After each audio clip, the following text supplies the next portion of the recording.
स्थानीय गुरु भाई ने पूछा है, नाम तो नहीं लिखा है।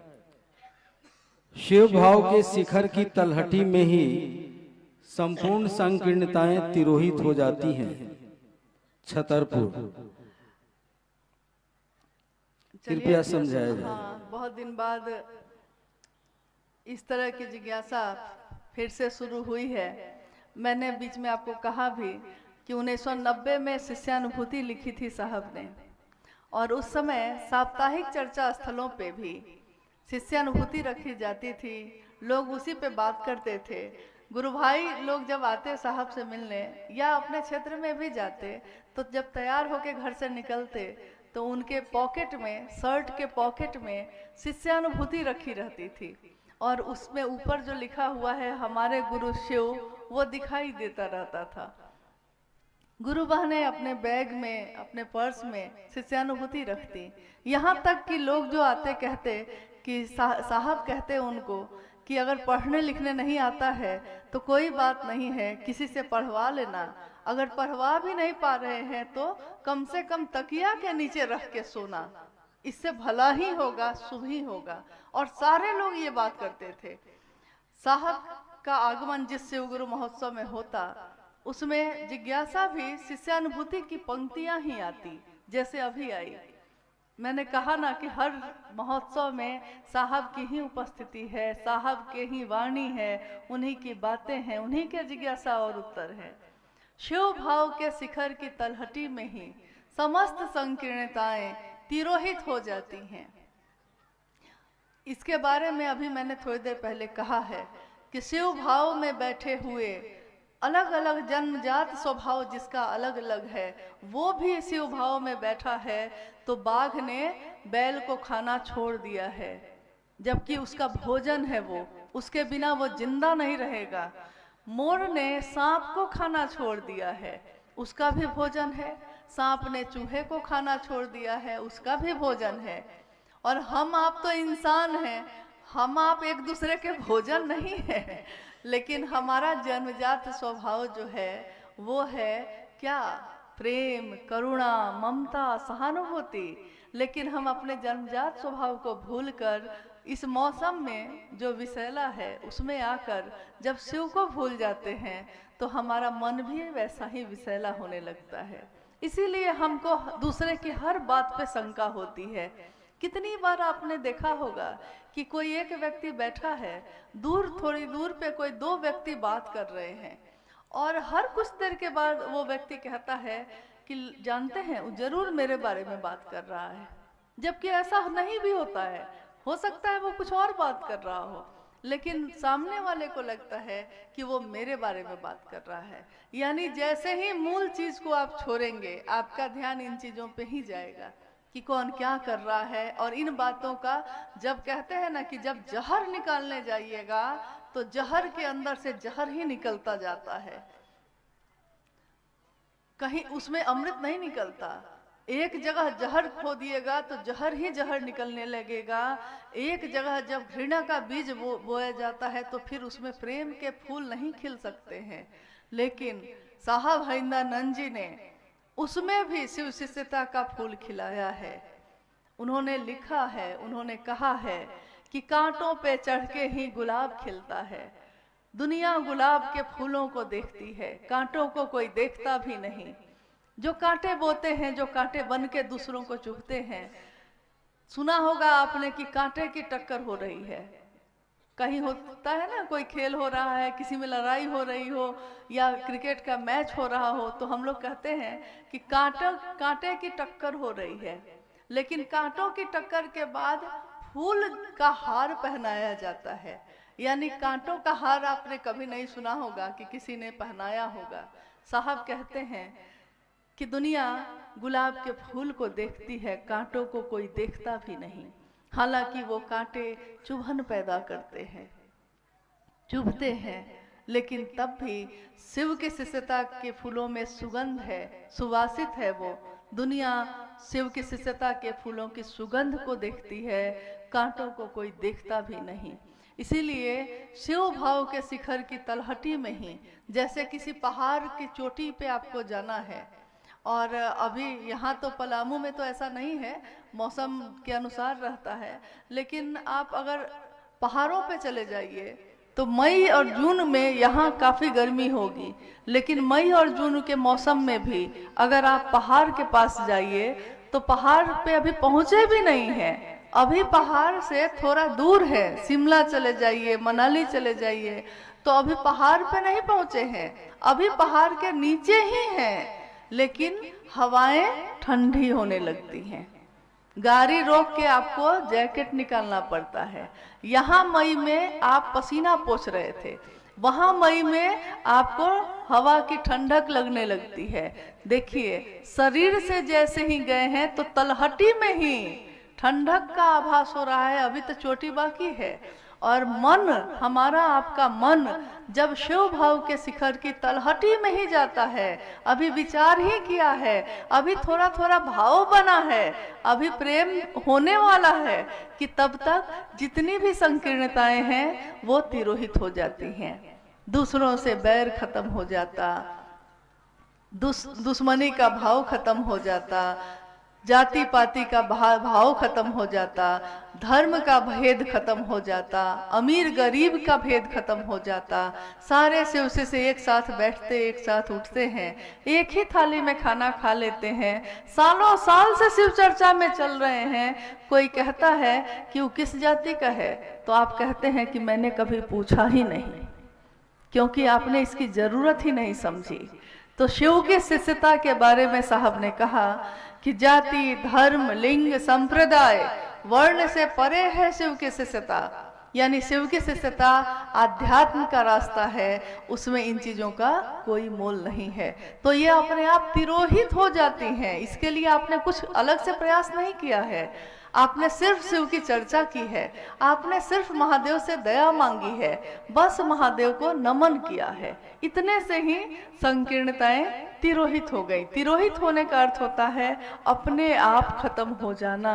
जैसे कपूर को आप रखिएगा, तो कपूर को अगर खुले में रख दीजिए, कुछ देर के बाद देखिएगा कि कपूर जो है पूरा का पूरा उड़ गया। अब वहां कपूर का जो टुकड़ा था वो है ही नहीं, हवा में घुल गया, कब उड़ गया पता ही नहीं चला। ऐसे ही हमारे आपके मन से भी ये बातें कब उड़ जाती हैं पता भी नहीं चलता। पहले घरों में कोई कुछ कह देता था तो इतना तीर की तरह लगता था दिल में कि कितने समय तक तो भूल ही नहीं पाते थे।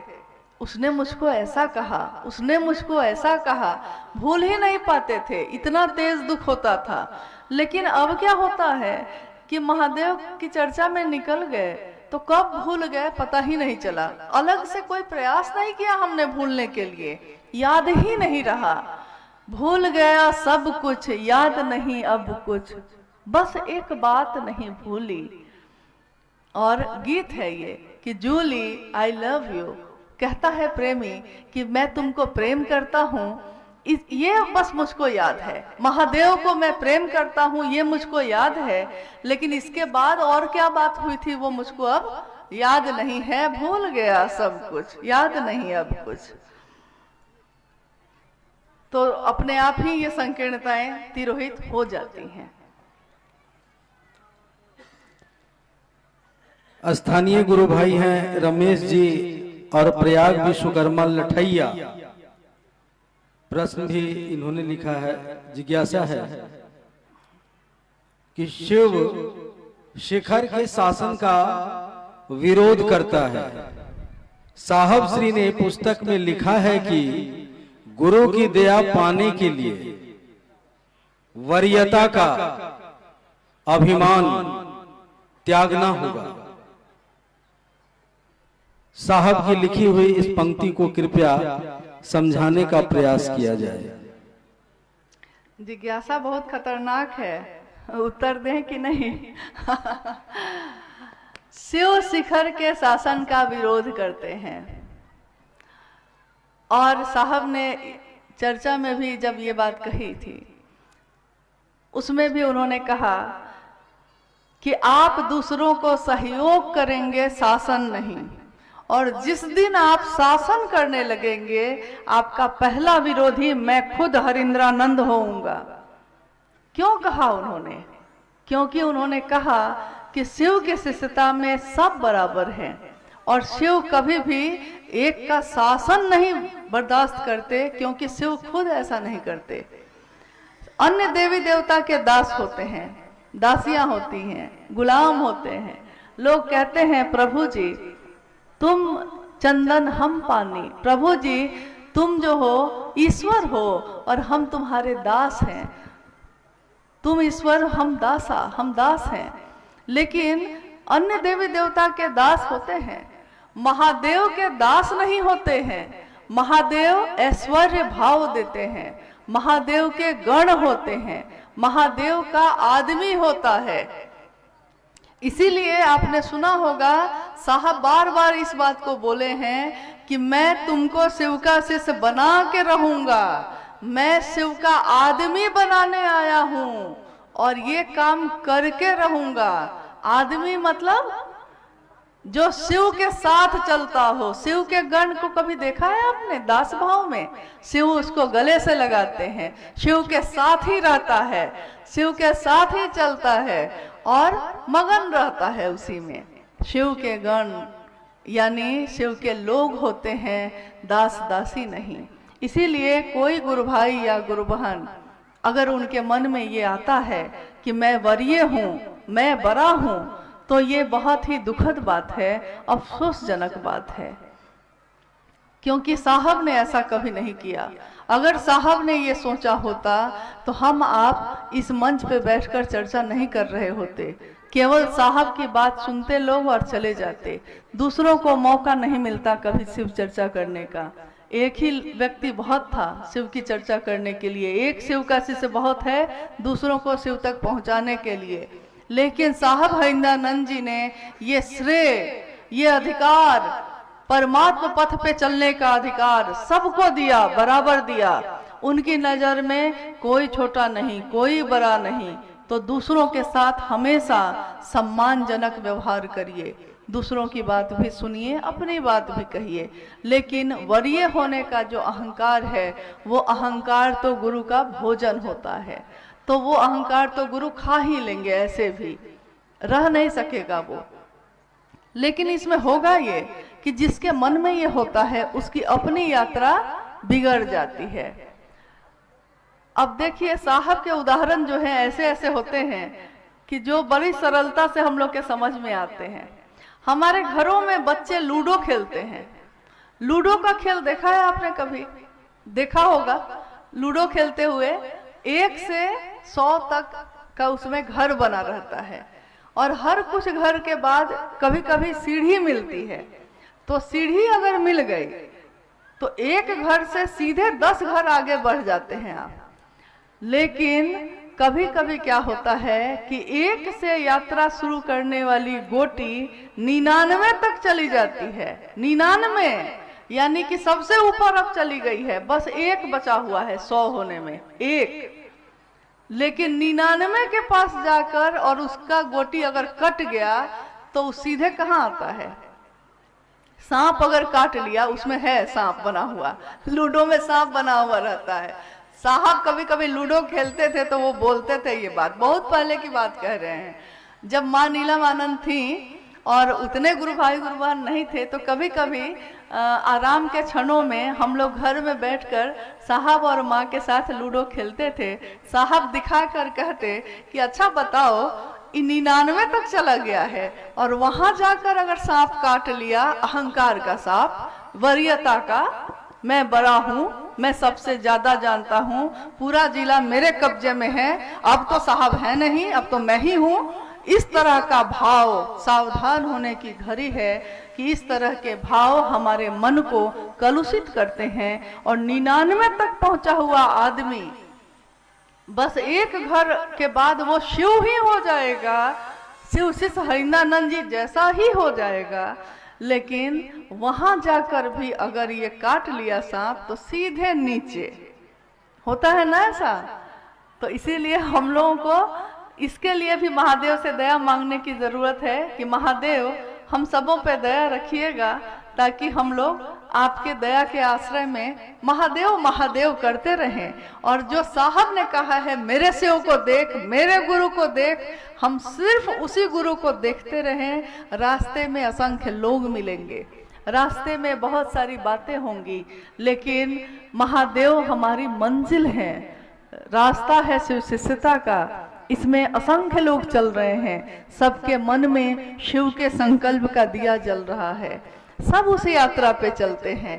कोई किसी को चोट नहीं पहुंचाता, कोई किसी को धोखा नहीं देता, कोई किसी का रास्ता रोक कर खड़ा नहीं होता, सब चलते हैं। इसीलिए साहब ने कहा कभी कोई ऐसा काम मत करिएगा कि दूसरों का रास्ता रुक जाए, रास्ता रोक कर खड़े मत होइएगा, रास्ता दीजिए ताकि आगे वाले लोग बढ़ सके।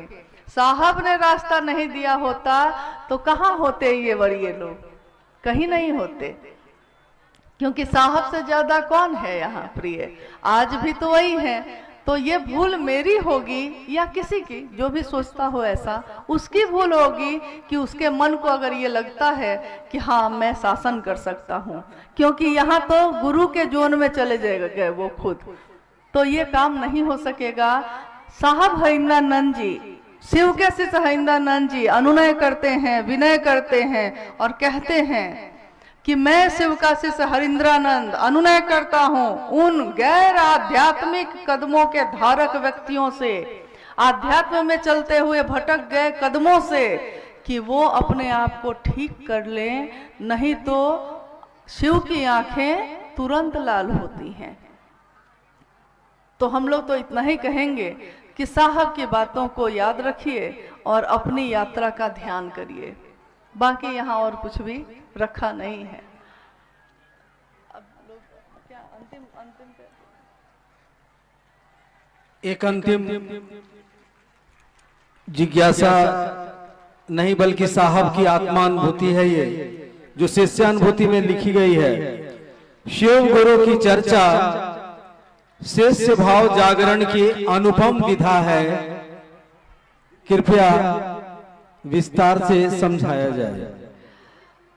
ये साहब की आवाज है कि शिव की चर्चा शिष्य भाव जागरण की अनुपम विधा है। कैसे शिव की चर्चा, ये शिव की चर्चा नाम, शिव की चर्चा क्या है? शिव की चर्चा ये मेरी चर्चा नहीं है, ये आपकी चर्चा नहीं है, ये मेरे घर की चर्चा नहीं है, ये शिव की चर्चा है। यानी कि महादेव की बात कहनी है, महादेव की बात सुननी है। मैंने अभी कहा कि शिष्यानुभूति पढ़ी जाती थी और उसी पे बात, उसी के घेरे में, उसी की परिधि में शिव चर्चाएं होती थी। आज क्या हो गया है कि बैठते हैं शिव की चर्चा के लिए, बैठते हैं महादेव का काम कैसे आगे बढ़े इसके लिए, लेकिन आप बैठने से पहले ही अपने मन को ऐसा बना के बैठते हैं कि उसमें समाधान नहीं निकलता और मुश्किल पैदा होती है। तो शिष्य जागरण का तभी हो सकता है ये, जब बैठे तो शिव की चर्चा शिव के लिए सोच के करें। साहब ने कहा कि मैंने शिव की चर्चा पैसे के लिए नहीं की थी, मैंने शिव की चर्चा अपने वैभव के लिए या अपने साधन जुटाने के लिए, अपने सम्मान के लिए नहीं की थी, मैंने शिव की चर्चा शिव के लिए की थी। और इसीलिए मैं ये चाहता हूँ कि आप भी शिव के लिए ही शिव की चर्चा करिए, ताकि आपके अंदर का शिष्य भाव जाग सके। और जैसे ही ऐसा होता है, शिष्य भाव का जागरण होता है, जागरण इस बात का कि मैं कौन हूँ, मैं कहाँ से आया, कहाँ जाना है मुझको, मेरी यात्रा की मंजिल क्या है। और जिस दिन हमको मंजिल याद आ जाती है, फिर रास्ते में चाहे लाख खाइयाँ मिले, चाहे लाख अच्छे बुरे लोग मिले, आपकी यात्रा रुकती नहीं है, चलती चली जाती है।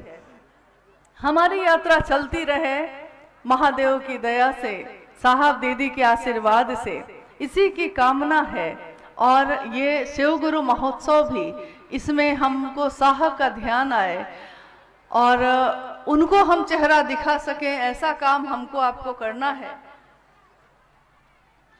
बस इसी की कामना है, क्योंकि बंदों से पर्दा करते करते हम ये भूल गए कि खुदा की बात कर रहे थे, ईश्वर की बात कर रहे थे, परमात्मा शिव की बात करने वाले लोग। अरे पर्दा नहीं जब कोई शिव से, तो बंदों से पर्दा करना क्या? जब प्यार किया तो डरना क्या? घुट घुट आहें भरना क्या? दिल खोल के महादेव की बात करिए भी और दूसरों को प्रेरित भी करिए। बस इसी की कामना है और यही सपना है साहब और दीदी का भी। हम लोग आज आपसे विदा लेते हैं। आप भी अपने घर को स्थिर से जाइए, हम भी अपने घर को लौटते हैं और आने वाले समय में हम अपनी यात्रा पे ध्यान दें, दूसरों को मदद करें। बस इसी की कामना है। हम सबका जीवन शिवमय हो, सुखमय हो, शिव कल्याण करें, शिव दया करें। आप सभी के चरणों में मेरा प्रणाम।